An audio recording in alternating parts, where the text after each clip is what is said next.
वही जो हम लोग चर्चा कर रहे थे कि भाई अब सत्य को कर पाने के लिए या जो भी सत्य है तब या तो ध्यान करें। और उसमें कुछ बोलते हैं कि नहीं भाई सत्य के लिए कुछ करना नहीं है, बस समझ चाहिए, वो मिला हुआ ही है।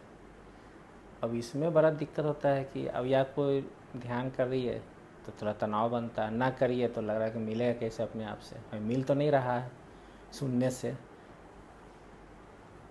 भाई कहानी तो बहुत है कि भाई उसको जनक को हो गया सुनते सुनते, अष्टावक को, लाओत्से कोई सुन रहा था, लेकिन भाई अपने साथ तो ऐसा दिख नहीं रहा है कि नहीं। तो भाई अब इसमें है कन्फ्यूजन ना कि आदमी करना भी चाहता है और उसको लगता है कि करने से होगा भी नहीं, तो जहाँ अटका हुआ रह जाता है कि भाई जब करने बैठे ध्यान तो लगा नहीं करने से तो होगा नहीं, और नहीं करिए ध्यान तो था बिना ध्यान किए होगा कैसे, तो वो इसी टाइम बीत रहा है, नहीं समझ में नहीं आता है। ये तो वही हो गई, दुविधा में दोनों गए, न हाँ माया मिली न राम। हाँ हाँ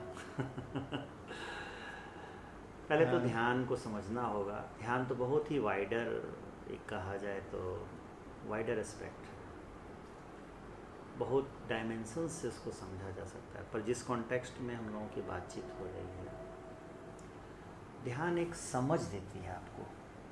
हमारी जो दिनचर्या है उसमें वो एक ठहराव का मौका नहीं होता है, जहाँ हम जो हमारे जीवन में चीज़ें हो रही हैं उसको देख सकें, जान सकें, समझ सकें।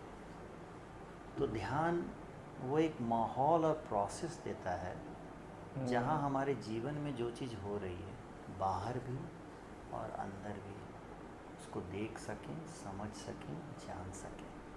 आप क्या हो, कैसे हो, किस परिस्थिति में क्या आप कर रहे हो, क्या एक्शन आ रहा है, वो कहाँ से आ रहा है, क्या कंडीशनिंग है, इस सारी चीज़ों की समझ ध्यान से आती है। और नहीं करेगा तो आएगा नहीं सब। अब नहीं करेगा तो अब आपकी समझदारी, प्रज्ञा आपके जीवन में काम करते हुए भी आ रही है साथ साथ, तब तो ठीक है। तब तो आपको ध्यान की आवश्यकता नहीं है। पर अगर नहीं आ पा रही है तो आपको फिर ध्यान की आवश्यकता है उस समझदारी के लिए, उस समझ के लिए कि चीज़ों को आप देखें, सुने और एकदम से समझ में आ जाए।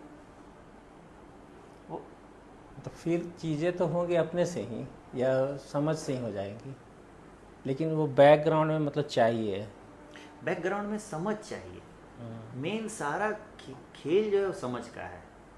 अब एकदम से बात समझ में आ गई, एकदम से समझ में आ गई, तो आपका काम हो गया।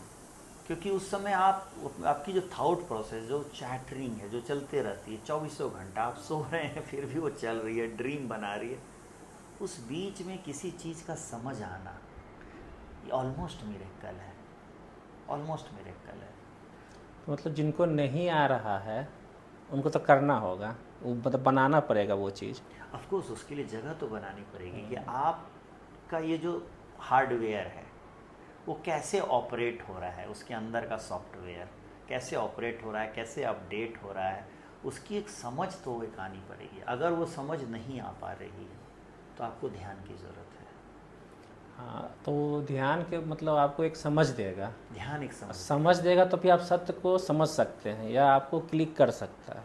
सत्य, अब सत्य तो है ही, बस वो एक आप पे जो एक पर्दा पड़ा हुआ है कि आपको सत्य खोजना है या सत्य पाना है या कुछ ऐसा कर लें जिससे आपको सत्य उद्घाटित हो जाए। ये जो फॉल्स है ना, इसका गिरना ही समझ है।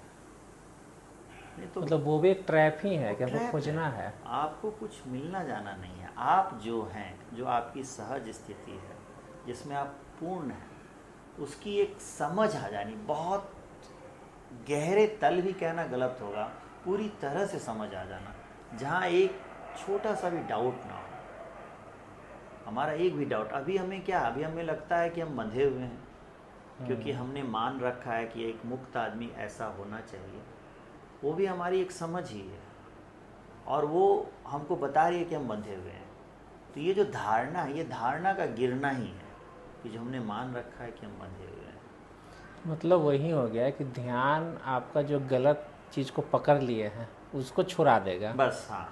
अब वो आपको साफ सुथरा कर दिया, आपको अंदर तो अपनी समझ आ गया, तो फिर जो सत्य है वो दिख जो गया। सत्य है दिख गया, या आप सत्य ही हैं इसकी सत्य है, उद्घाटित हो गई। मतलब फॉल्स का गिरना, उसके लिए आपको, अगर आपको समझ है तो ठीक है, नहीं है तो आप ध्यान कीजिए। हाँ, दोनों का नहीं यात्रा उपाय नहीं है, उपाय कीजिए क्या।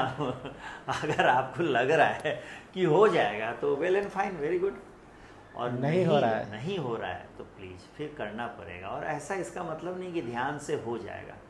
ध्यान सिर्फ आपको वो माहौल, वो समझ दे रही है जिससे आपकी उस समझदारी विकसित उस तल पे हो जाए जहाँ आप चीज़ों को एकदम से एक बार में समझ लें। इसीलिए जनक की समझदारी उस तल तक पहुँच गई थी कि एक बार अष्टावक्र बोले, वो समझ में आ गई चीज़ें। और जय कृष्णमूर्ति इतनी बात करते हैं, सबको लगता है हमको समझ में आ रही है, पर समझ में आने का मतलब है एकदम instantaneous, there is no time involvement. कि धीरे धीरे आएगा, ऐसा नहीं धीरे है। धीरे समझ का कोई लेना देना नहीं है। आया तो आया। आएगा तो बस इंस्टेंटेनियस एट दैट मोमेंट। तो जय कृष्णमूर्ति को जो पढ़े, जो समझ रहे हैं, वो अगर उस समय, जिस समय पढ़ रहे हैं या उस जिस समय जय कृष्णमूर्ति बोल रहे हैं, अगर उस समय नहीं समझ में आ रहा, सॉरी दोस्त। नहीं आया। वो उस समय का ही अष्टावक्र बोले और जनक को एकदम से दिखा, एकदम से। ऐसा नहीं कि वो रात को सो रहे हैं और महल में अपना सोच रहे हैं क्या बोले थे अष्टावक्र। वो तो फिर सोच का एक पार्ट हो गया, आपके एक माइंड ने उसको पकड़ लिया। इसलिए हर एक सत्य जब उद्घाटित होता है इतना फ्रेश होता है, पर वो सत्य जब दूसरा कोई जब सुनता है ना, तो वो माइंड का पार्ट हो जाता है, फिर उसके लिए काम नहीं करता है। जैसे ये जनक को तो तैयारी नहीं करना पड़ा ध्यान का, उनका जनक की समझता। पूरी यात्रा थी, हमें उसको जानना होगा। उसकी पूरी यात्रा शास्त्र वो अपने सभा में पढ़वाते थे, पूरा शास्त्र को समझते थे, जानने की कोशिश करते थे। बड़ा रोचक कहानी है कि जनक एक बार शास्त्र पढ़वा रहे थे और शास्त्र में लिखा था कि सत्य को पाने के लिए किसी तरह का कोई प्रयास जो है वो बाधा है, सत्य बिना प्रयास के संभव है। अच्छा। तो जनक ने उनको रोका, बोला आप रुकिए, क्या आपका अनुभव है? तो महाराज मेरा अनुभव तो नहीं है। तो आप किसी को जानते हैं जिसका ऐसा अनुभव है? तो नहीं जानते तो नहीं। तो बोला फिर शास्त्र में गलत लिखा है। तो बोला नहीं, शास्त्र में तो गलत नहीं हो सकता है, क्योंकि शास्त्र में लिखा है और मैं जान रहा हूँ ये बहुत ऑथेंटिक शास्त्र है। बोला या तो आप अनुभव दीजिए या अपने इस शास्त्र के स्टेटमेंट के लिए किसी की गवाही दिलवाइए। तो अगर दोनों संभव नहीं है तो जनक ने उनको जेल में डाल दिया। अच्छा। ठीक है। और एक सप्ताह बाद फिर मिलने गए, अब तुम्हारा हालचाल क्या है, अब तुम्हारा क्या है विचार? नहीं महाराज, शास्त्र तो गलत नहीं हो सकता है। तो वो 2-3 सप्ताह तक जनक मिलते रहे। वो बोला शास्त्र गलत। तो जनक को लगा कि जरूर कोई बात होगी। तो चूंकि नेपाल का एरिया, तो उन्होंने पूरा सिद्धों का हिमालय भरा हुआ, तो उन्होंने बोला कि जहाँ तक आप मैसेज पहुँचाना है पहुँचा दो, जितने भी सिद्ध हैं वो आ जाएँ। और मेरे अंदर एक जिज्ञासा, एक प्रश्न है और मैं उनको पूछना चाहता हूँ। सब आ गए। तो जनक ने सबके सामने ये प्रश्न पूछा कि बिना ध्यान के, बिना किसी प्रयास के क्या सत्य संभव है? अगर हाँ तो कैसे? मुझे इसमें लिखा है शास्त्र में कि घोड़े को चढ़ने में जितना समय लगता है उतने में ही आपको सत्य हो जाएगा। तो ये रहा घोड़ा और मैं चढ़ने को तैयार हूँ। आप लोग जो हमको सत्य को उद्घाटित कर देंगे, मैं आधा राज्य दे दूँगा। अच्छा। आधा राज्य दे दूँगा। सब जमा हुए, सब हंसने लगे। हमारी बाल दाढ़ी सब पक गए। 30 साल, 40 साल, 60 साल से साधना कर रहे हैं और कहाँ से क्या बात लेके आ गया, हम लोगों को तो मिला नहीं है। ये बोल रहा है घोड़े के चढ़ने में जितना समय लगता है। अष्टावक्र भी वहीं थे। अष्टावक्र बोले राजन संभव है, पर तुम दोगे क्या इसके एवज में? तो मैं अपना आधा राज्य दे दूँगा। बोला क्या ये राज्य तुमने अर्जित किया है? बोला नहीं, तो हमारे बाप दादा से, पुरखों से आता है। तो फिर तुम्हारा इस पे स्वामित्व कैसे हुआ? तुम तो इसको देने के अधिकारी नहीं हो। नहीं। फिर बोला मैं अपना शरीर आपको दान करता हूँ। तो बोला क्या तुम्हारी रानियाँ हैं? बोला हाँ। क्या तुम्हारी रानियों का तुम्हारे शरीर पे कोई अधिकार नहीं है? अधिकार तो है। तो फिर तुम तो इसको देने के भी स्वामी नहीं हुए। तो जनक ने कहा कि मैं अपना मन आपको दान करता हूँ। तो अष्टावक्र जब जल निकाले गंगा जल, बोले कि लो संकल्प लो 3 बार कि मैं अपना मन दान करता हूँ। जनक भी दे दिए संकल्प, और एक जनक का पाँव घोड़े के सैडल पे वो रखा हुआ है वहाँ पे, और अष्टावक्र चले गए। कुछ उसके बाद कोई वार्ता नहीं, हाँ। और जनक अवाक है, और बाकी सब भी सोच रहा है कि अच्छा धूर बने भाई, अच्छा बेवकूफ़ बने।